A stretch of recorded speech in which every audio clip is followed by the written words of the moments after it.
All right. So here I am live. At least I think so. It says I'm live. So if there's anybody out there in La La Land, if you could just let me know if you hear me okay, see me okay, that'd be great.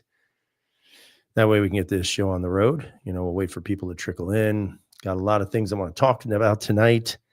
Obviously, one being the weird Sig Sauer stuff that's going on, courtesy of Sig. So, we'll give it a minute to see what's going on. So, what's up, Ohio Gear Guy? How's it going? Hopefully, you guys can hear me. Hopefully, you can see me. I'm going to go onto my YouTube channel just to see if I'm actually on here. Don't really know if I am, but we'll see. Let's see. No, that's my my short. So let's see. Well, nothing's come up, so I'm not sure what's going on. Let's see. If somebody can see me or hear me, let me know. What's up, Disastrous Effect? How are you? I'm going to send out a little message to all of you asking if you can see and hear me. Hopefully nothing is wrong here. It's been a while since I've done this, so we'll see. We will see. Got some guests in my house right now, so they're a little bit noisy, inconsiderate. All right, so okay, everybody can see me loud and clear. Hello, Armsman. So, as we get more people in, hopefully 5x5. So I appreciate that, sir. All my toes are where they need to be. Surfing reference. But so yeah, this is going to be an interesting podcast or sorry, live chat. It's not really a podcast, but I'm hoping people will, tune in, give us some insight as to their experiences. There's been a lot of chatter out there right now for SIG. So we're going to go over all that stuff. I actually am going to be sharing my screen with all of you. We'll see if it works. I'm not sure. But I plan on showing you some videos that I've pulled up off of YouTube. Also going to go through what was posted by SIG the other day on social media. And it seems like everywhere. So we'll talk all about that stuff. First thing I actually want to talk to you guys about is my upcoming meeting. What's up, Rabbi? Scott, what's up, buddy? So basically, I had posted something a couple of weeks ago saying that I had to go in and speak to a judge to go and pick up my Ruger because apparently I have too many guns on my license. So they want to talk to me to see if I'm crazy, I guess, and determine whether or not I'm able to continue owning firearms. So it's going to be an interesting meeting. It's going to be done through a Google Meet. So I plan on recording the whole thing. And once I get more information, I will definitely be sharing that with all of you. I plan on, being courteous and polite and respectable and respectful, but I am certainly going to, play nice in the sandbox as long as I have to. And Scott, yes, it is a total infringement, which is what I made very clear to the person in the clerk's office that I spoke to, saying my question would be, is this a law or a, new regulation in New York State, or is this the judge's personal choice? So I was informed that it was a personal choice. Although I did read in New York State guidelines that if you have, I believe it's more than 15 pistols, you have to show proof that you are securing them. So welcome to my hell. So yeah, it is ridiculous, but this is what we go through in our state of New York. And yeah, kind of sucks. But let's get into the meat and potatoes of why we're all here today. And, the first thing I want to say is that I am not an engineering expert. I would tell all of you that I'm not an expert. Oh gosh. Okay. There it goes. And one of the things that I would say to all of you is, I'm not pretending to know everything and how a gun functions properly and everything to know about sears and, strikers and all this other shit. But at the same time, I did a little bit of research on all of this. And SIG, I think opened up the can for themselves. I know people talk about it. They make fun of them. They poke the bear a little bit. But I just think the reaction that they had the other day where they posted this on social media and online, defending their name and defending, of course, their brand, which is going to be that P320. Although I would say that even though it is probably still a fairly popular firearm, I don't think it's as popular as, let's say, the 365 line or even, some of the old classics like the 229s, 226s. But I could be wrong on that. That's just me. So Rabbi is saying, what did they post? So let's get to it, shall we? We shall. So the first thing I'm going to do is I'm going to present this to you so you can all see this. And hopefully this goes well. I'm not sure if it's going to. So again, I'm going to, let's see, what do I want to do? I want to share my entire screen with all of you. This might be dangerous. And I'm going to share that. And what's up, Mr. Stipper? So let's go. Let's see. I'm going to share the entire screen. There we go. So I'm sharing with you. You can see me on the side there. I know I'm so technologically advanced, guys. It's crazy. So the first thing I'm going to do is I'm going to share all this nonsense here. And I'm going to go to the first posting so that if you haven't seen it, you can see it in all of its glory. So the first thing they did is they posted a picture of the P320. And then it said something like, today it ends, right? So of course, people were like, well, what the hell does that mean? So this right here is their first actual part of it, where it says the 320 cannot under any circumstances discharge without a trigger pull. That is a fact. Okay. The allegations against the P320 are nothing more than individuals seeking to profit or avoid personal responsibility. Recently, anti-gun groups, members of the mainstream media, trial attorneys, and other uninformed and agenda-driven parties have launched attacks on one of Sig Sauer's most trusted, most tested, and most popular products, the P320 pistol. In all cases, these individuals have an ulterior motive behind their baseless allegations that the P320 can fire without a trigger pull. They have no evidence, no data, and no empirical testing to support any of their claims. They instead choose to misrepresent clear, negligent discharges as a design problem. Okay, so I'm going to do this step by step because there's a lot of things that are being said right here. So the first part of this is they're saying that this is recently done by anti-gun groups and members of the mainstream media, trial attorneys, and other uninformed and agenda-driven parties, which have launched these attacks on Sig Sauer's most popular gun. All right, so let's talk about this, right? And you guys chime in, obviously. But as far as I know, this has been going on for like probably, I want to say maybe almost 15 years, where there have been concerns for the P320. And I don't know about you, but I guess what I want to say about this is that they're saying there's no evidence. And I find that very odd because I have seen videos. I've read articles, I've read the case law or case study or whatever the hell you want to call it in regards to some of the settlements that have been reached that, are excess in millions of dollars.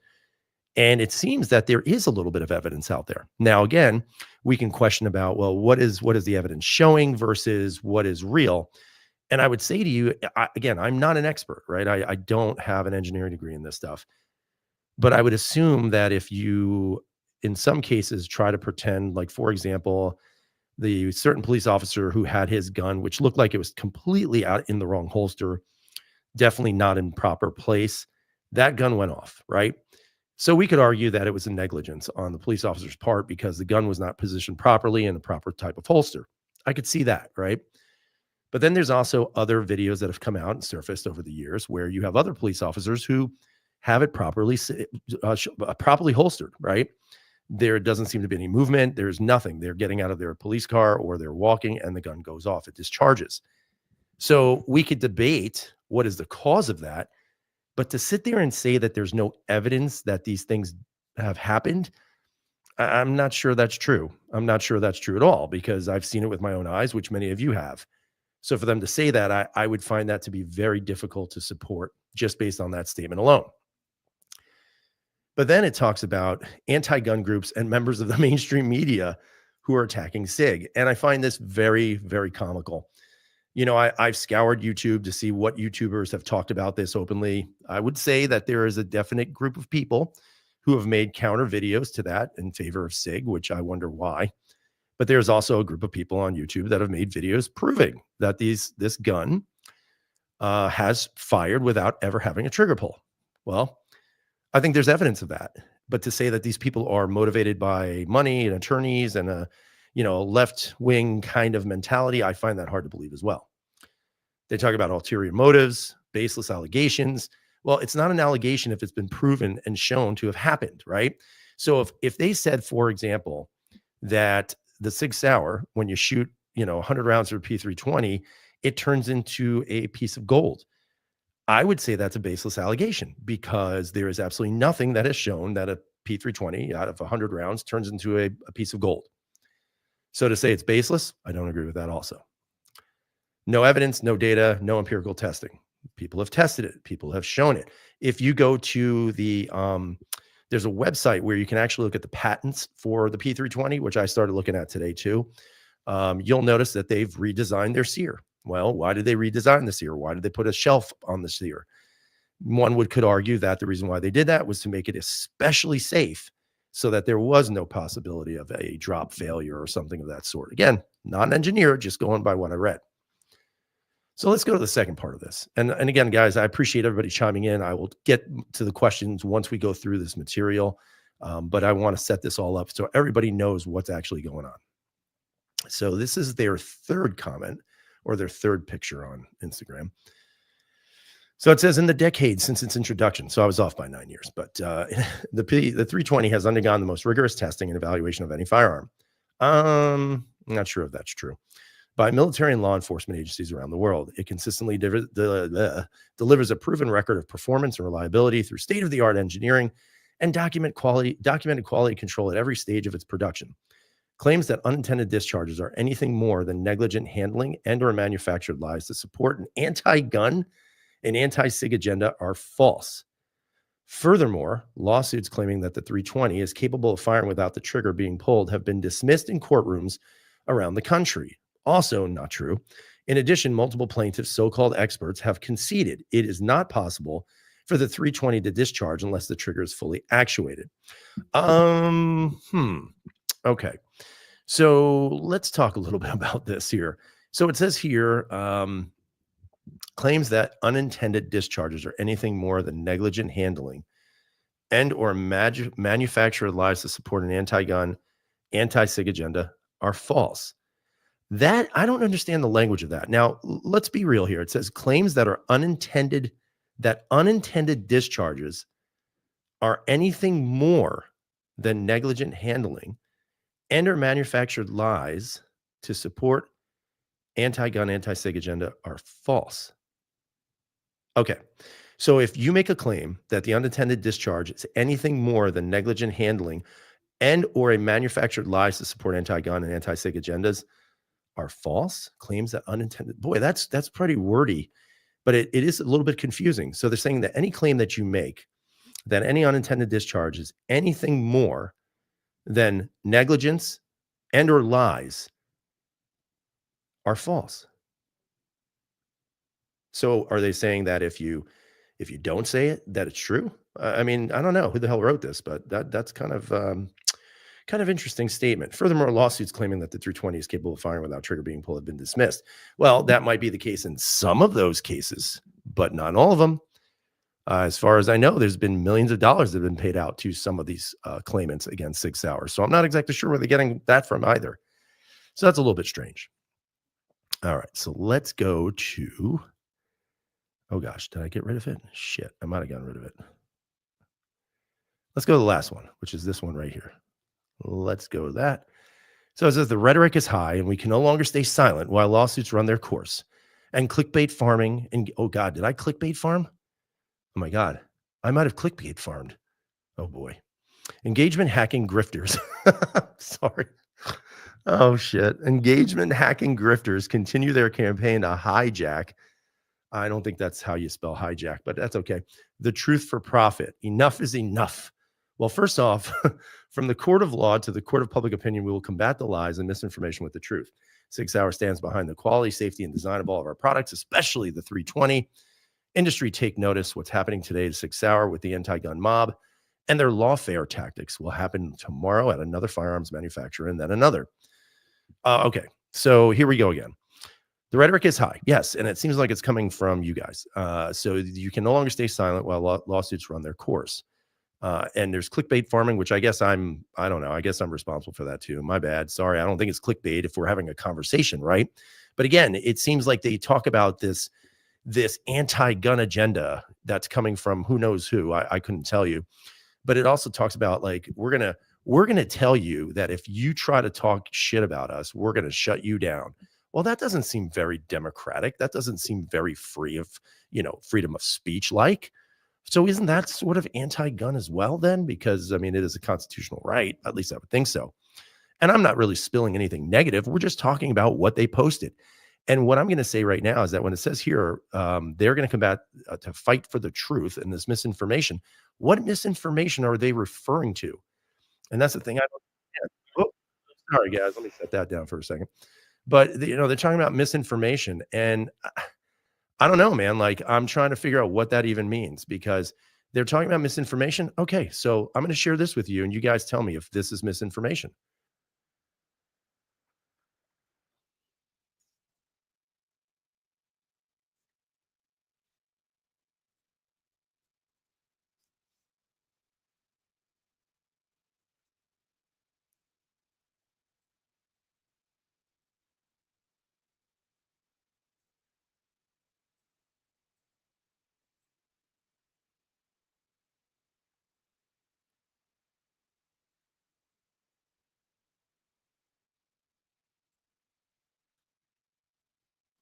All right, you guys are saying you can't hear the video? Damn it. All right, so let me see. Let me see if I can help you with this. Can you at least read the subtitles on the video? Let me see if I can figure this out. Like I said, this first time I'm doing the sharing stuff, so I apologize. So I'm going to stop sharing really quick. I'm going to present again, and we're going to share our screen. We're going to, let's see, some screens let you share audio. Look for the share audio checkbox in the next window. Okay, let's do that. Let's do that, everyone. Entire screen. Oh, also share system audio. Okay. Oh, shit. Can I? Yep.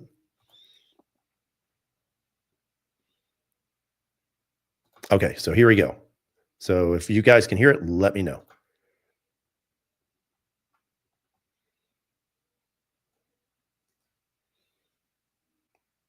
Can anybody hear that?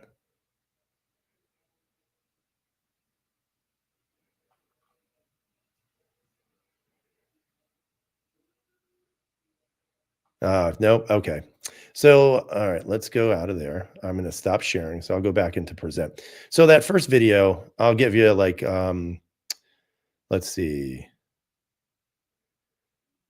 So just paraphrase for us. Okay. I'll paraphrase it.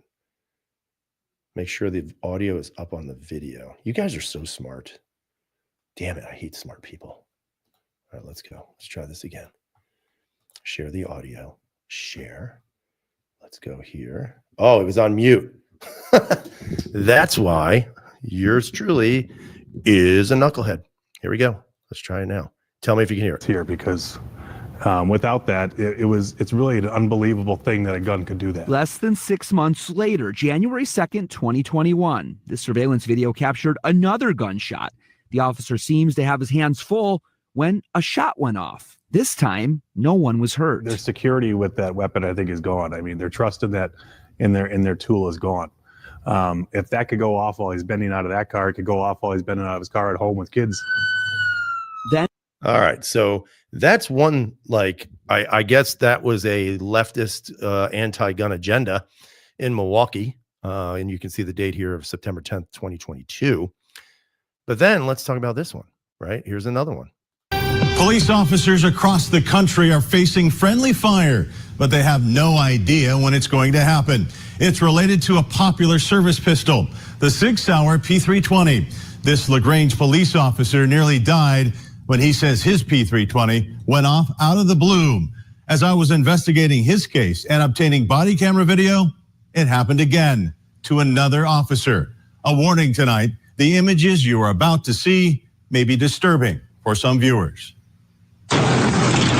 Frantic moments on the night of May 9th, 2024. I just obtained this body camera video. All right, so in the body camera video, you see a gentleman who is a police officer that's leg is bleeding.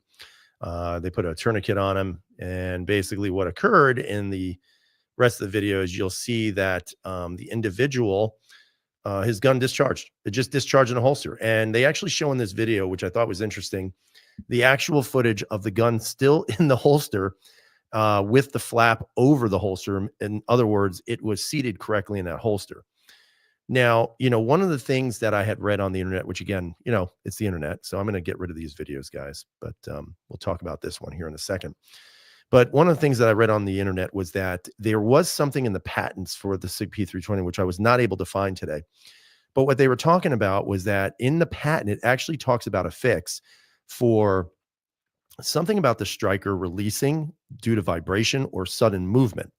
And one of the things that I was reading, and if you got, or I was watching actually, if you ever see the Sig Mechanic, I believe that's his name, his YouTube channel, very, very good channel, man. The guy knows his stuff. He's definitely smarter than I am. But one of the things that I would say is in the videos, he's talking about the new improvement on the Sear, because keep in mind, Sig Sauer had that voluntary recall many, many moons ago, and they changed out some of the internals of the gun. And then one of them was upgrading the Sear. Interestingly enough, the Sear had a new ledge on it, and then also where the striker rested on the back of the Sear, there was no potential for rotation of the striker. So some people have said that the way the striker is rotating would that actually cause the striker to potentially release, thus hitting the primer on the round and then causing the round to go out the barrel. So again, I mean, is that every gun? Absolutely not, right? There's millions of these guns out there, but the question is there really a problem? And the way Sig went about it was this idea that somehow they are being persecuted by this weird agenda, anti-gun, anti-whatever. And in fact, it doesn't seem to be that at all. So here's another article. So I'll put this up here for you. And this is off of, let's see. There you go. Gun violence journalism that informs and empowers. So take this with a grain of salt, right? Because this is an organization, a leftist organization, right? That is anti-gun. Exactly what Sig is talking about. However, what they do is they talk about gun maker Sig Sauer found liable in shooting accident. So it says here, Georgia jury concluded that the company had failed to adequately warn consumers about the risk of its most popular gun, the 320, unintentionally discharging. Interesting, right? So it's a pretty long, drawn out article. And just tighten my thing down here a second, guys. My apologies. But it says here that, they've investigated it, revealing that more than 100 people had alleged that their P320s fired without the trigger being pulled. So, for them to say that these are, baseless allegations or whatever, maybe it is. But we're talking 100 people. I mean, that's an awful lot of people, in my opinion, right? Now, is it small potatoes compared to the amount of millions of these guns they have out there? Absolutely. But still, one of these to me is enough to say, boy, something doesn't seem right. This jury in this particular case awarded the person $2.35 million. And again, it's the third of several dozen lawsuits involving the company's flagship handgun to go to trial, and the first in which a jury determined that the gun was defectively designed. Interesting. But apparently there's no evidence, which is weird. So it talks about what happened in this case. It says here, Lang was carrying the most up-to-date version of the 320 pistol released after the company modified the design in 2017. He attempted to remove the holstered weapon from his belt after returning home from work one night. As part of his usual routine, Lang loosened his belt and reached for the weapon's grip. That's when he says it fired, still fully secured in its holster and with his fingers flat against the holster's belt clip away from the trigger. So, we could sit here and we could maybe say, well, you're in an environment where no one has seen anything, right? There's no proof of anything. So I'm going to stop sharing with you guys right now. But there's no necessarily evidence because there's nobody around except for him and the gun and his family. But is that enough to maybe put a little bit of, question mark after the gun? And I think there might be, right? Because, I have a lot of guns and I haven't had any of them discharge. I've had 320s. I don't have any more. I have a 365, which I love. But again, it's built differently than the 320. So I'm going to look at some of your comments. Let's see what I've been missing here. And I do apologize. I haven't been really paying attention to them, but I do appreciate you guys kind of hanging out and taking a look at this. Let's see. So Rabbi, let's see. Let's go from Glock leg to Sig leg. And that sounds just about right at this case. Let's see. Has anyone determined if these discharges are all on a certain duty holster? And that's a good question too. I mean, is it a certain type of duty holster? From what I've gathered from some of the videos that have been out there, I would say there is not necessarily consistency to every holster. It seems like they are more geared to like duty type holsters, which could be the problem in itself. Maybe there's a little bit too much movement, but to have a gun go off in its holster, that means something would have to drive that trigger back enough in order for it to discharge. And the other thing that I find interesting is that in all the cases that I've seen so far, again, I haven't seen all, but it seems like all the cases where this has happened, there doesn't seem to be an ejection of the actual casing. So what's then causing that bullet to be struck without any reciprocation of the slide? So again, I'm not an expert, but that would be somebody who would know more about that than I would. So it says here, so Sig aside, I wonder how often this happens in general. And that's a good question too, right? Statistically speaking, is Sig the only manufacturer right now that's having this issue? Now, there was talk in the past about Glocks blowing up. I remember, reading some stuff about the P2000 having issues at one point. So, I mean, it's not necessarily isolated to Sig Sauer, but I'd wonder, is this something that's isolated right now, like currently in the new modern era of handguns? Let's see. Kate is saying, not in all cases. Like I said, I took a P320 that was new and put a live primer in the gun and dropped it, and it did discharge.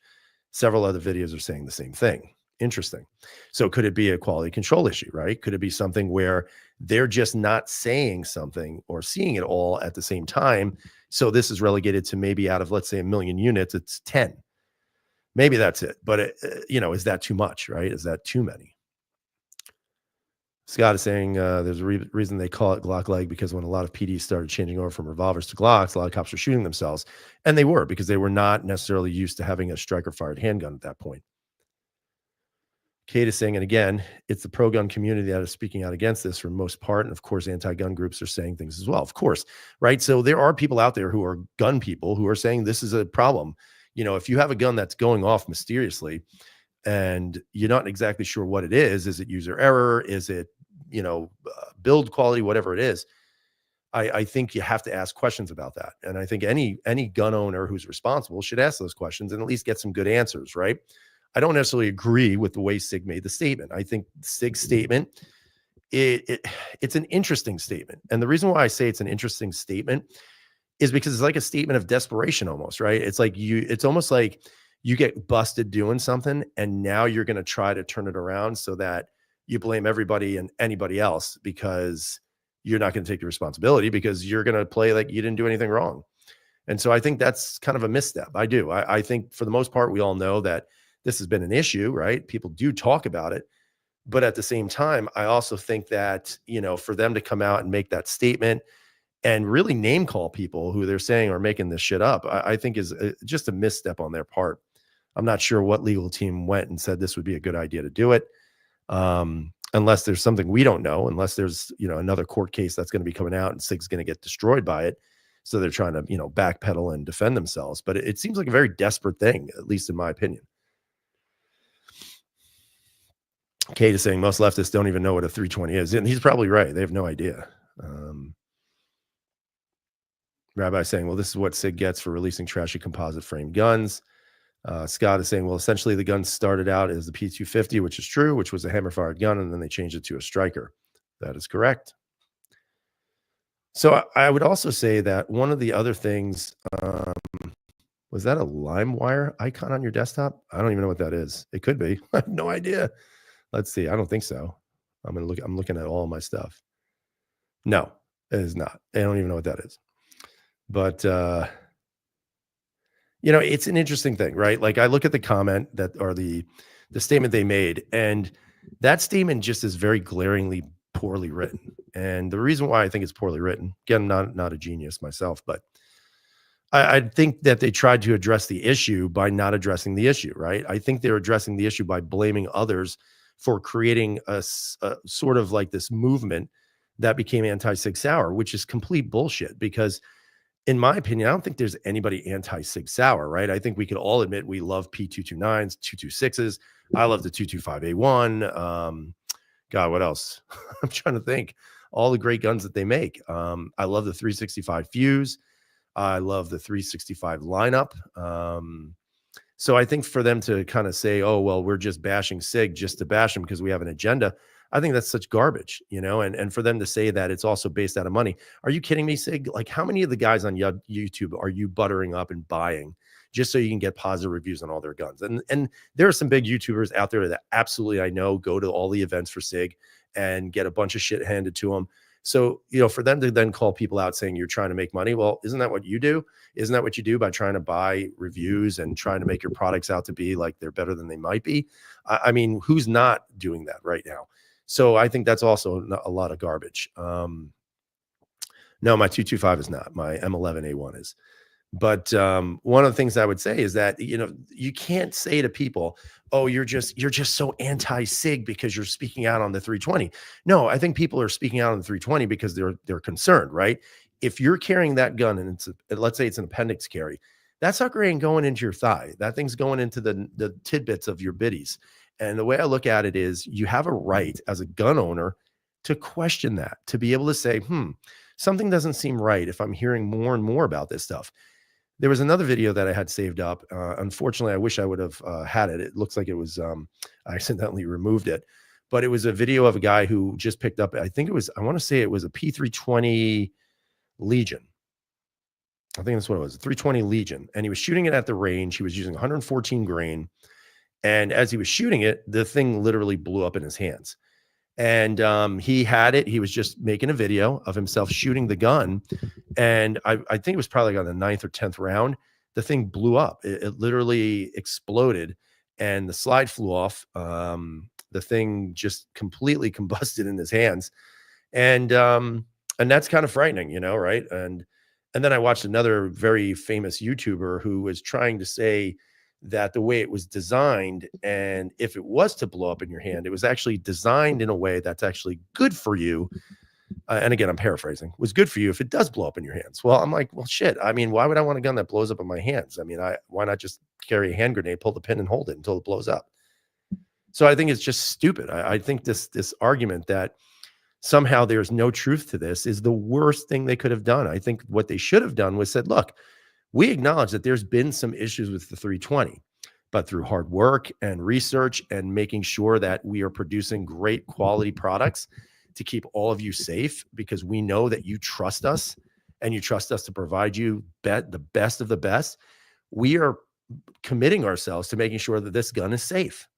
Like, why is that so difficult? And I find it just really pathetic that when they sit here and say and blame leftists and all this other bullshit, my thing would be to say, you're doing the same thing that the leftists do. And that's name calling.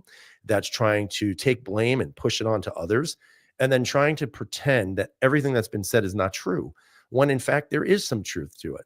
Now, we can debate what's causing it. We could sit here and say, and I don't know what's going on my mic stand, but this thing's really pissing me off tonight. But we could definitely sit here and argue that, could it be a negligent discharge on the firearms owner? Absolutely. I mean, it happens, right? It does happen. So we can't necessarily dismiss it as that completely, right? Because there's a possibility that it's not a negligent discharge. It could be something that it's something internal that went wrong, right? And again, if you look at all those things that they have fixed over the time of the 320, I would suspect that if you're putting a new ledge on your sear, to make sure that if the trigger bar goes backwards and and the striker goes forwards, I think I'm right on that. You want to make sure it's extremely safe so that you don't have a discharge when you don't want it. That's why that extra shelf was put in the sear. But then you also look at where the sear, like I said, and the striker meet, it really reduces the potential, almost completely eliminates the potential of the rotation of the striker, which could potentially set it off because it's out of position. So again, this is in documentation that's out there. I'm not an expert, but I mean, come on, man. This was the worst possible thing they could have said. Let's see. It says, Rabbi saying it sounds like a fracture in the frame, metallurgical issues, which is a possibility, right? Anything's possible. You're right. It could be that. Could it be where there was a component inside the gun that was not necessarily built to standards? Yeah. I mean, that's a possibility. But I also think that's a pretty scary possibility, right? So let's see. Kate is saying, I think us customers have a right to be concerned and question integrity due to the fact that a malfunction can take someone's life. That's where people need to draw the line. And I agree with that, right? I think for them to sit here and discredit the people who have made these complaints based on baseless accusations, I think that's really sad, man. I really think that's a sad way to defend yourself, especially when they don't seem to be baseless. And there have been multiple juries that have awarded people money based on what they've discovered as a faulty firearm. Now, could it also be the original P320 versus the newer versions of the 320? It could be that as well, right? They've been upgraded, but it also seems it's happened in the newer versions of the 320, so not just the original. Let's see. The Armsman is saying, I think they're starting to feel the ramifications of the issues of the 320. Law enforcement agencies are starting to move away from it. Some ranges are banning 320, and it's affecting their bottom lines, which is a possibility too. Plus, they have that massive military contract, which, by the way, there are actual videos of service members who have used 320s that have also had discharges. And these discharges have been through guns that have been properly holstered, that did not have a finger on the trigger, but somehow went off.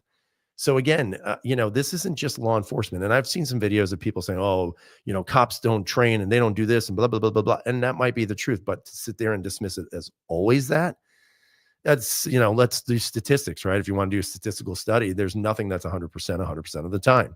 So could it be that there are some stupid people out there? Absolutely. But is it everyone? I would say probably not. You could sit there and say, well, it's just irresponsible police officers, but it hasn't happened to just police officers. It's happened to service members. It's happened to civilians, people who have good holsters that are secured properly, that these guns are going off in. So I'm not sure if that is also the best type of argument when it comes to this. Let's see. And the interesting thing I would say too is, like, if you are looking at a situation with this gun, there's been a lot of talk about the trigger, not having a trigger safety, but is it the trigger? Is it the internal components of the trigger system, trigger bar, sear, blah, blah, blah. So does a safety on the trigger change that, right? Because it's an additional safety. And technically, if the safety isn't depressed, then the trigger can't just even move just a little bit to release the pressure on the sear. So would that stop negligent discharges, quote unquote, right? I mean, I don't know, maybe. So if that was the case, and if it's as easy as putting a safety inside of a trigger shoe, why not Sig just go for it? Why not just try to change that out and say, okay, here's what we're going to do. We're going to do an upgrade on the triggers, right? We're going to give you a flat face trigger that has a trigger safety in the shoe. I mean, I have my 365 that has one, and I feel completely safe with that. I don't feel any problems with it whatsoever. But that's just my own personal preference, right? And maybe that's something that Sig has to design where people can feel a little bit more secure and have a little more confidence in the firearm. Cade Mills is saying, most issues I've seen in the drop safety and ejector being bent out of shape. Yep, there's been ejector issues as well. So that was also potentially a problem. Rabbi is saying, remember when the 365 slide would lock back and they blamed it on people bumping the slide release? He had it happen a few times and was nowhere near that slide stop. So Sig lies. And I think that's also a part of this as well, right? So I think if there was a little bit more transparency, right? Maybe people would believe what Sig is saying at this point. And that could not, maybe that's not true, right? But I also think that, thinking back when they had the original SIGs that had to do the voluntary the voluntary recall, I mean, why voluntary, right? Like, who the hell wouldn't want to do something to try to improve their gun to make sure they don't, go off accidentally? So, Three Wheel Man, North Carolina, saying, I'm a Sig fan. In my opinion, this letter is total crap and being cowards. Sure, they don't want to get sued by everybody, but own up to the issues. Sig, prove your point and fix any error. And I absolutely agree with that. Like, I honestly think if Sig came out, and I made that statement before, like, you should have come out and said, hey guys, listen, we know there have been some questions on safety with the Sig P320. And as a company, we are dedicated to making sure that any of our products are safe for any user anywhere at any time. And due to that fact, we are now going back into the warehouses and then the engineering rooms, and we're going to make this gun better than it's ever been, safer than it's ever been. That way, none of you could ever question the integrity of Sig or the functionality of our firearms. I mean, like, how hard is that? And it's like the easiest thing to say, right? Sometimes the best defense is to have no defense and to just go in there and say, look, maybe there was an issue. We're looking at it and we're going to fix it. And we're going to make sure these guns are the most safe guns that anybody has ever shot or anybody's ever owned. But they just aren't going to do that. And to me, that's kind of the black eye that they're giving themselves, right? Like, you put this statement out there. You bash these people. You said these people are liars. These people are parts of agendas or clickbaiting. And again, maybe I'm a part of the clickbaiting thing. I don't know. I just got pissed when I read it. So I said, fuck it. I'm going to do a live stream. And, it's ridiculous. It's absolutely ridiculous. And I'm not the world's biggest Sig fan, but I like Sig Sauer. I love their classic series, man. I think the 220, 225, the M11, the 229, the 226, all these guns are such great guns. But the 320 is decent, but it's never been my favorite. And I love the 365. So what am I, a SIG hater because I don't necessarily trust the 320? I don't know about that. Let's see. Rabbi. Let's see. Bobby Boldly. Semi-autos that change from double action to striker by changing FCU are more common. Grand Powers, for example, and a new Hungarian pistol just featured. That is true. Grand Power does do the same thing because they use they're normally hammer fire guns, but they have the striker fired gun as well, and they use the same chassis. Young Guns saying here in North Carolina, Highway Patrol used the P320 and 357 SIG and now a 9mm and haven't had any issues so far. And again, who's to say what it really is, right? I mean, could it be something where people are just screwing up? Yeah, it could be. But I don't think you can dismiss all of it. I don't think you could say that about every single time this has occurred. Pistol Pete, I'll be honest, I don't think I would buy a new SIG at this point. I would buy a new SIG. I would love to buy the, the 365 Legion. I love that gun. I would buy I'd love to buy any Legions, but I can't afford them. But I'd love to have them because I love the 229. I love the 226. 225 would be awesome, So I would not buy a SIG. I just don't think I'd buy a SIG 320. Arn's been saying pride has gotten their way. And that seems to be a very common theme lately is people with their own pride tend to screw everything up because they just can't see the bigger picture, right? And I'll be honest with you, I think for the most part, and you guys can chime in if this is true or not, but, if SIG came out and made a statement, like I said, where they basically threw themselves on their sword saying, look, we know there's been these issues. We are actively working at all of this to correct everything, blah, blah, blah, blah, blah, right? Or to make the next generation of Sig Sauer 320 pistols the best on the market. Somehow to spin it so that you're not necessarily admitting guilt, but sort of admitting guilt, right? I mean, that's what your PR people are for. But I think that because they didn't choose to do it that way, people now are just saying, well, these guys are full of shit. So, shame on them. I think it was a stupid choice to do this. Kate is saying, I wish they would have accepted the faults and discontinued the firearm, just make us a new product. And I did read somewhere in a video where somebody was saying they should really just rebuild it from the bottom up based on the 365 platform, which to me is a pretty smart thing to do. I mean, honestly, for me, it makes no sense to even own the 320 anymore. It really doesn't, because the 365 and the way they've expanded the lineup with bigger guns, smaller guns, to me, that's the best of both worlds, right? I mean, the 365 Fuse, I think, does everything right. I think the macro line does everything right. I just think that should really become their flagship. The 320 to me is, there's nothing exciting about it anymore. Yeah, you can get a fancy slide, you can do everything to it, but at the end of the day, it's still a big, fat, chunky gun with a high bore axis. Let's see.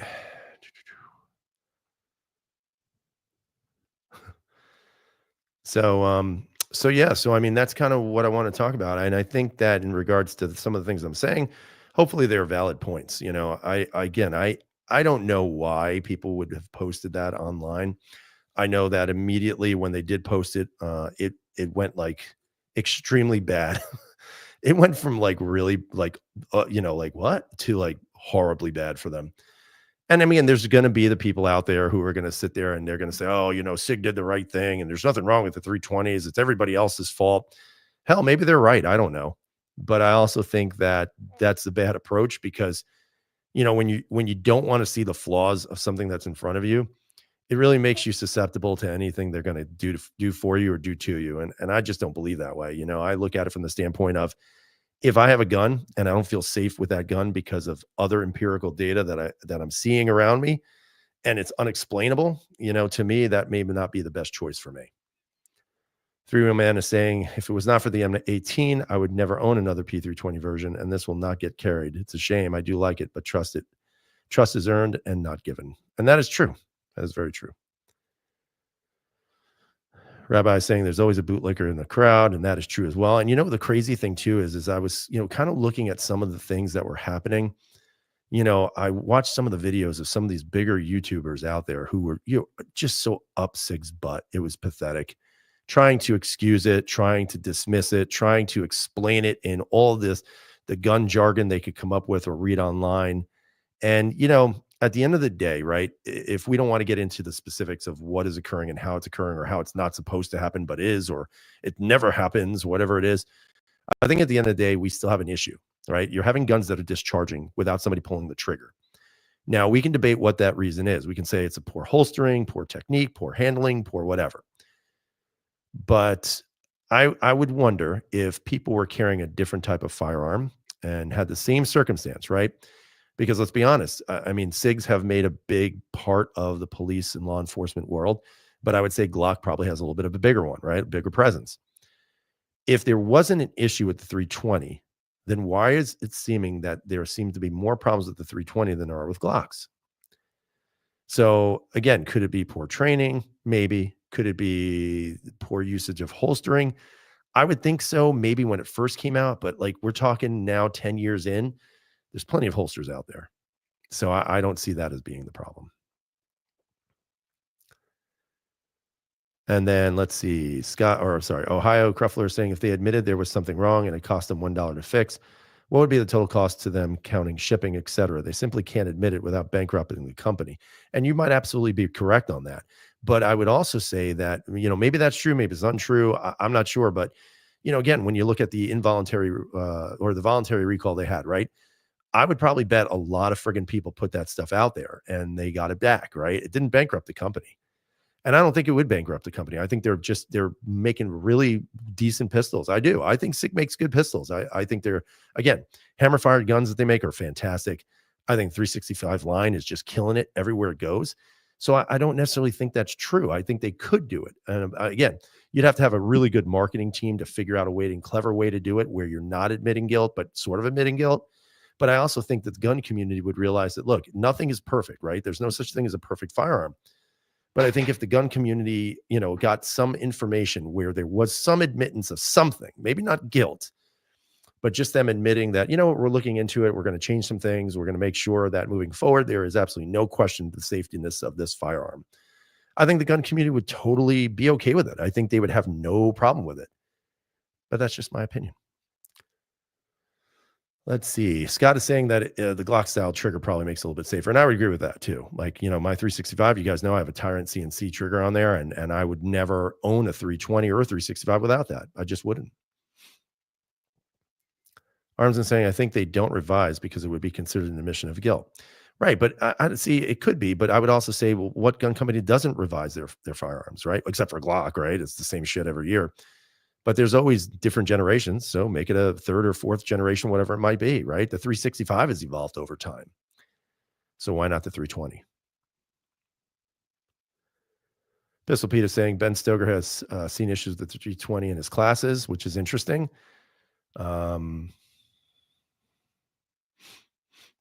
Bobby is saying back in the day, LE changed from double action platforms to Glock, now from Glock to 320. Is therefore user error not likely, perhaps? Absolutely, of course, because there's no, look, this is what I'm trying to say, right? I'm not going to sit here and say to you every single 320 that's ever been discharged without pulling the trigger has been because of a defect in the firearm. I guarantee you some of it is because of stupidity. There's no doubt about it, right? Because there's no way to dismiss that. People are stupid. I mean, bottom line, people are freaking stupid. So the likelihood of somebody doing something stupid and that gun going off is probably there, right? But I would also say to you that my thing would be to say to all of you though, to dismiss it as all user error. I don't buy into that either. I would think there is something wrong with this gun, or was something wrong with this gun where it was an unsafe firearm. Now, again, is there evidence? Seems to be. Is there proof? Seems to be. Depends on what expert you ask. But I think it's a combination. I do. I think it's a combination of both. Got a little sniffly. And I think a lot of times when they talk about Glocks being accidentally discharged or negligently discharged when it came into the police department, I do think it was because police officers were not used to the idea of what a striker fired handgun was at the time. Many of them were carrying Smith & Wessons, right? Hammer fired pistols with a heavier trigger pull. Let's see. As many trigger shoes with safeties available, I think it's an issue with the striker or sear housing design. And I would wonder if it is that. One of the things, and again, I would say check out this video by the Sig Mechanic. I think that's the name of his channel. super knowledgeable on 6 hours. But he made a video talking about the upgrades that came through on the P320 and what the differences were.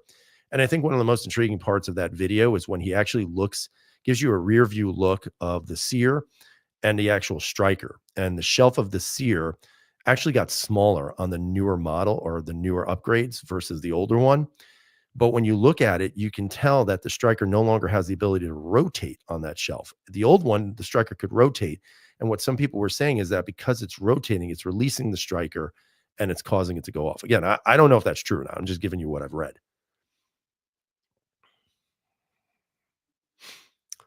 Let's see. It's like when a car maker issues a TSB instead of a recall. Right. It's a technical service bulletin, right? So why not put something like that out? That was sort of what that recall was. And I agree with that. It happens all the time, right? How many cars have been out there where they say, we're going to send a technical service bulletin to fix your gas tank, because if it gets hit by a pebble, it'll blow up, right? I mean, people will be like, holy shit, really? I mean, come on. Yeah, of course.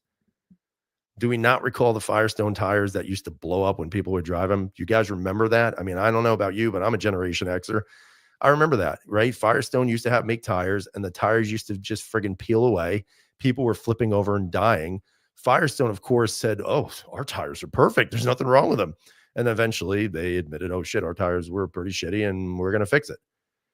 So this is not the first time, right? It's just, it just seems like, this is the MO of every company. Never admit guilt.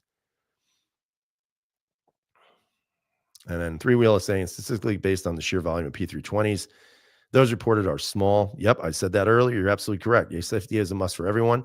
I don't think today's are flawed, but challenges in someone's MIMD part. And that is a possibility as well, right? These are manufactured pistols. They come out of the factory. They are built to certain specs. But to sit there and say that every spec is identical every time, it's not likely. So then maybe you do have to review the system that you have to make sure that it is there for overcorrecting or undercorrecting when it's necessary. Let's see. Armson Scott, that is correct, because Scott said that they're up to like generation 50. That's probably true. Rabbi saying, I wonder if there's some primers that are incompatible with 320. I'm not sure about that either. I know that there was some talk that anybody who was shooting 147 grain were having the issues with the frames cracking and blowing up. But it is a service pistol, right? It's a duty pistol. So why couldn't you use 147 grain, 9mm? Like, why not? And let's see. Kate is saying some have reported zeros. You're right. And that's when you would lead to the discussion of maybe it's a manufacturing issue. Maybe there's something going on. Me personally, here's what I think, right? I think it's a design flaw. I do. I think there's a design flaw. And because nothing is really 100% in full spec with everything that's being produced, I think and that would explain why it's not every gun. Because if this was a situation where it was a design flaw and it was such a fucked up design flaw, every gun would have this problem, but it's not that. It's some guns, and some guns don't. Most of the guns don't, right? The high majority of the guns don't. So then you'd have to ask yourself, is there a design flaw in the system where if there is a component that's out of spec or whatever, if those two things combined create a big problem, right? And because it's such a small subsection of all the guns created through manufacturing, that's why you're only seeing it in a certain set of firearms, not everyone, right? So I don't know. Like that would have to be something that really the people who design the gun and the people who are behind the closed doors at 6 Hour are actively discussing. And that's why I'm saying the way they approached it was so stupid and so poorly done, because now if they lose in court and if it's proven there's a flaw or a defect, now that puts them in even a worse spot, because now what are you going to say? Right? Because now you got caught with your hand in the cookie jar, right? You said it absolutely didn't happen until it's proven that it did. So just a bad choice. Very bad choice. Let's see. Scott, that is correct. 09 and every single variant has increment changes. Side by side, you can certainly or clearly see the changes. That is true. Let's see. Deny, deflect, and make counter accusations, right? That's what you do. Right? Deny, deny, deny. And then when you get caught, deny some more. Let's see. If it was a primer issue, don't most competition shooters use very soft primers, so they can have a very low trigger weight. That is true. That's correct too. Sounds like a tolerant stack issue. Could be, right? Maybe brands were using whatever they could get. We had some primer shortages around the same time frame. This was a big issue. That could be it as well. But I think also you're still seeing the problem. So that to me eliminates that part of it. Again, who knows? Like these are all great options. I mean, these are all great theories. And in essence, that's what they are. They're theories. But to sit here and dismiss them all as nonsense, as bullshit, as some form of of like seedy plot to undermine Sig Sauer and undermine the Second Amendment community. Come on, man. Give me a break. Give me a friggin' break with that. Arms is saying it's that one employee in quality control looks forward to leaving early every Friday, right? Yeah, we've heard those before, right? Cade Mills saying out of spec parts and quality control issues is what I'm getting out of this. And again, like I said, this is all speculation. There's no proof of this, no facts of this. I don't suspect that we're going to see anything coming out from Sig anytime soon. I personally think it is an out of spec issue and it is a QC issue. And I do think there is a certain design flaw to the firearm. I think that when you look at the changes of the sear alone, you begin to realize, man, maybe when they first drove it out, it was because it was coming from the 250 to the 320, and they didn't really have the forethought of saying, well, how is this going to affect the striker model versus a hammer model, until somebody shot themselves in the leg, maybe. But I think it's a really, really pathetic way to get out of it, is to say it's everybody else's fault and it's not ours. Pistol P is saying, I carry my PO7 in double action. I feel good about it. Right or wrong, gun owners are very sensitive to any issues with guns. And you're right, and I think this is going to, I think some people who want to use some common sense and think about it, they're going to probably say, there is some bullshit to this, but there is also some truth. I think some people who, are definitely fanboys of Sig Sauer, no matter what, are going to say that this is horseshit and there's nothing wrong with SIGs. And I think there are going to be those people out there, our gun influencers, who are going to sit there and try to defend what Sig Sauer is saying. You guys can pick and choose who you think those people are going to be, but I don't really watch a lot of gun tubers anymore. I just don't. But I'd love to know. I can't wait to see what comes out of this. Like, how many of them are going to go after Sig for the statement, or how many of them are going to support Sig? And I don't know. Like I said, I don't hate Sig Sauer at all. I like their firearms, but I don't support this statement. I could not support this statement, because you're basically putting the onus on the people, and you're not going to convince me that every single problem that has happened with this gun is problematic because of the user error. You're not going to convince me of that ever. What's going to happen is you're going to have to, I think what's going to happen, right, is that at some point there's going to be a case where you won't be able to defend it. You're going to lose, and it's going to be proven that this statement you made was false. And it's going to get worse. And all you had to do is really just say, look, we are still developing the best and safest guns in the world, and we're going to continue to do so. So as of now, there have been questions about the safety of the 320. We are saying right now, as a company, we stand behind our product. We are going to continue our R&D and continue our quality control to ensure the safety and security of everyone who owns these firearms. And then just say some blatant thing like, stay tuned. Because what does that really mean? It means nothing, but it's like, oh, stay tuned. That means something's coming. So I don't know. So maybe, Sig, if you want to hire me as your PR guy, I'll do it. I'll do it for you. Just pay me. Pay me and I'll do it. Let's see. Rabbi, free thought will not be tolerated amongst our customers. Sig, very true. Scott, you would think also with all the lawsuits, if Sig knew there was an issue, that would have come out in discovery. And, I think when you think about that, right, if there was no truth to any of this stuff, and it does come out in discovery, like you said, because there's going to be evidence, you're going to have some documentation, you're going to have something that's going to prove the point of the plaintiff or the defendant. But in some cases, the defendant's Sig Sauer loses. So that means there is something. That means there is evidence. There is proof. There is some form of information that has convinced juries to side with the plaintiff and against Sig. But what are you going to tell me? Everybody on the jury, if it is a jury trial, may not be, it could be a judge. You're going to tell me every judge and every jury and jurist is anti-gun? I mean, come on, man. Really? That's ridiculous. And it may not even be a jury trial. Again, it more or less is going to be a litigated in a non-criminal court, or it could be criminal at some point, but I don't think it has been at this point. Scott, lots of people are very mindful of discovery in the workplace and carefully wordsmith emails and documentation as a result. That is very true as well. Stephen is saying he did not get notified of live. Well, damn it, Stephen. Damn YouTube. But I'm glad you're here. Arms is saying he still enjoys his 320s, especially the customization, modularity of them, but I've stopped carrying them long ago. 365 AXG Legion for the win. And that's it too. Like, that's why I said earlier, like, maybe Sig needs to kind of change their mindset and not necessarily push the 320 as their flagship anymore. I think the 365 has surpassed it. I think it's obviously, I believe right now it is currently the most popular gun that Sig created. It is the biggest selling gun of all Sig guns at this point. At least I think so. So why not just use that as your flagship? Build a bigger, maybe thicker version of the 365 and call it like maybe the 366. I don't know. And then just make it geared around this idea of a safer firing gun. I don't know. It seems like the strategy is off right now. Scott's saying, well, in the case of trials, you can never predict what a jury is going to do. And if they don't like you, they will roll against you.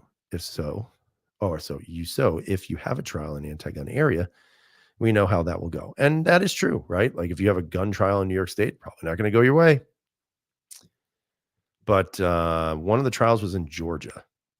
So I would suspect maybe Georgia is a little gun friendlier than, let's say, New York, unless you're in Atlanta, potentially. Granted, it's been said that it's the same attorney, law firm consistently filing, and that is true. There's a specific attorney who has been filing these lawsuits. But, I would suspect it is because they believe they can win. Maybe that's why. Rabbi says he has to go. Oh, darn it. When you go, see the justice, wear your wife's brightest dress, wear a blue wig, and call him racist. You'll be in Lake Flint. And you're probably right. I can't wait for that meeting. It's going to be really, really interesting. Appreciate it, Rabbi. Thanks for stopping in. Stephen is saying, personally, there may be QC issues in rolling updates, but I also think user issues and holsters designed for lights, big gaps between holster sides and trigger have not been ruled out. And yes, Stephen, I know you're late. We talked about that, right? And I just briefly said quickly or before that, I think it's a combination of everything. I can't dismiss the fact that it is a design flaw or maybe an issue with the firearm, right? But I also can't dismiss that it's somebody being an idiot, right? So if you want the idiots to accept responsibility, well, maybe, Sig, you got to accept some responsibility on your end too. Just saying. Yeah, and then Scott's saying maybe the attorney has found his white whale. I think he has. I think it's most certainly a moneymaker, right? And I think the hope at some point was that Sig would just pay people off to shut him up. And maybe Sig right now is saying, we're not going to do that. We're going to litigate it. We're a big corporate entity, and we're going to pounce people for, doing this. And like I said, I hope they don't come after me for, slandering them, but I don't think I am. I mean, I said a couple of times on this live, whatever, that I like their guns. I do. I like Sig Sauer firearms. I'm just not a fan of the 320. And I don't think I'd ever get a 320 again, to be honest with you. Pistol P is saying, wear your CZ Mafia shirt to go before the judge. Yeah. Probably a combination of everything. Idiots, bad QC, bad parts, etc. Yep. The VA saying he's at an M17 for 6 years and no issues. Does it have the manual safety on that, sir? Just wondering. And again, and like I said, we've said it multiple times. He's at a 320 for 5 years and no issues either. And that's why I think we're all in agreement. At least I hope so. But I think we're all in agreement with the fact that it does not seem to be every gun. So we know that. And that's why I kind of drew the idea of, well, maybe then it is a design flaw, but also a spec issue on some of the parts, so that when that design flaw and the spec issue on the parts combine, it leads to catastrophic failure. I mean, is that true? I don't know. It's a good theory, right? At least I think so. It's a good hypothesis. You never had an issue with either of the two. I mean, me personally, I've had an X Compact. I've had several 320s. I've never had issues with them. Never. Does it mean that at some point I wouldn't? No, I didn't have them long enough to really say that. But I know that I've carried Glocks and Smiths and CZs and Walthers and other SIGs and Canics and shit. What else? Bull Armory. I'm trying to think what else. A lot of those types of guns, right? Shadow systems. Never one time did I ever have a fear of it going off. Pistol P is saying the M&P is his choice, which works for him best. Nice choice. I do have, well, I hope I have my Ruger RXM coming. I am excited for that gun. I mean, it's nothing like, earth-shatteringly new and smart and amazingly designed, but I have to say, I like the chassis system in that. I do. I like the removable trigger control group. I think it's pretty amazing. I think that's a real smart decision.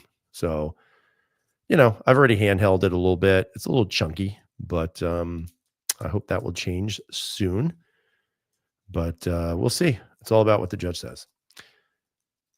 So it looks like we are just slightly over an hour. I will stay here for a couple of more minutes. If you guys have any questions or comments you'd like to cite, I will recite them for you. Scott79 saying the mag pull grip definitely has better texture than a standard Glock. I agree with that too. I think it feels a little bit chunkier than a Glock, which is weird because I don't think it's necessarily chunkier, but I'm not sure. Pistol P saying if you move out of New York, which I am, unfortunately, I remember telling people, I got 12 years, 15 years, 10 years. I'm down to 8 years. So I would like to probably move south or out to potentially Arizona.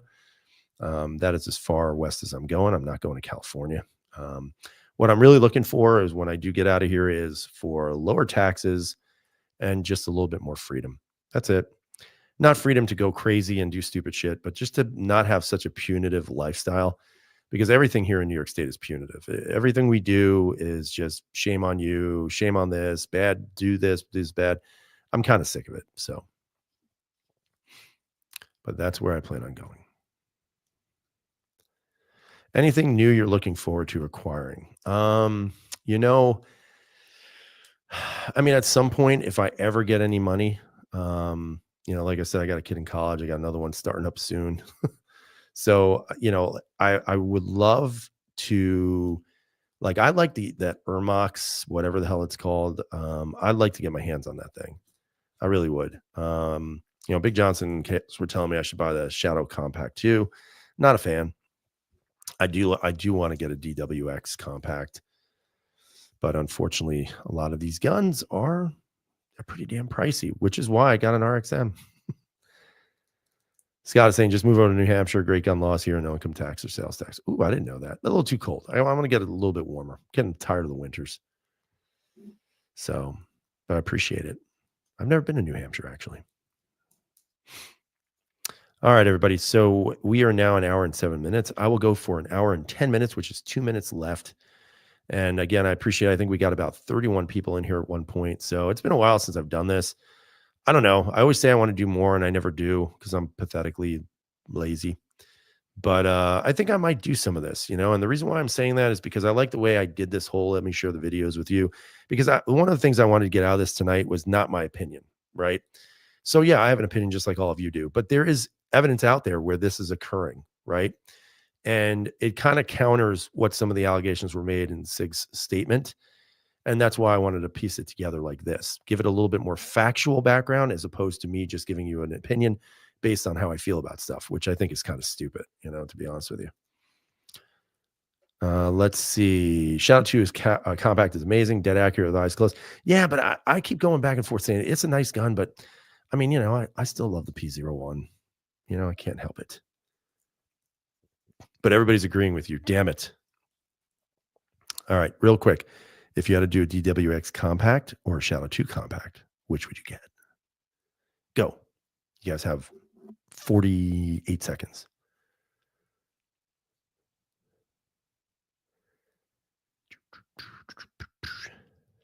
And like I said, by the way, let me do this real quick announcement for the 22 of you that are still watching. So if you don't know this, my son, who's a college freshman, plays lacrosse. Very good athlete, good kid, good student. He also plays for the Puerto Rican national team.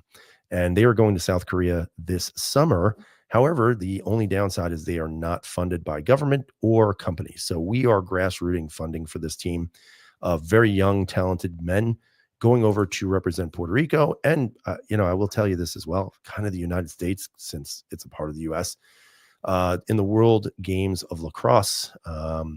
So there is a fundraising site. I put a link in Instagram as well as in YouTube. If you guys would donate, that'd be great. Even if it's $5, $1, $10. I mean, if I could get 100 people to donate 10 or 20 bucks, I mean, that'd be amazing, because we are falling very short of our goal. That money they are trying to raise in total is $100,000. And it is a lot of bread. Absolutely.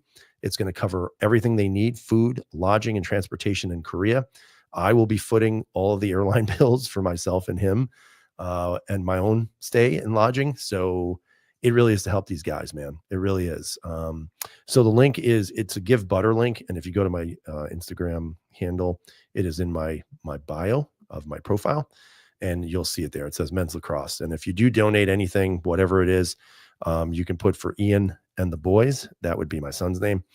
I would greatly appreciate any help we could get on that, because it is something that these guys worked for too long to not have the opportunity to play in, guys. So with that said, I hope you guys subscribe. I hope you share this with everybody, because I think this was a great conversation to have. Not exactly sure if I'm ever going to get a free gun from Sig to review for him now, but that's okay. I'd rather do the right thing and just have this conversation. Scott is saying, word to the wise, stay away from the Korean soju. I don't even know what that is, but I'm going to Google it. Let's see. Pistol P saying, I hate to say the Shadow 2 compact would make your PO1 get dusty in the safe. Oh, damn it. I hear that a lot. All right, guys. I hope you guys have it's booze. Oh, damn it. I like drinking. All right. So anyway, guys, I hope you all have a great night. Enjoy the rest of your weekend. I appreciate everybody sticking around and listening to me, talk. KS couldn't be here. Big Johnson MIA. So unfortunately, it was just me. Hopefully I didn't bore you too much. But like I said, everybody have a great night. Enjoy your time with everybody. Love your guns, love your families, love your country, love God, and everything else that's like that. See you guys later.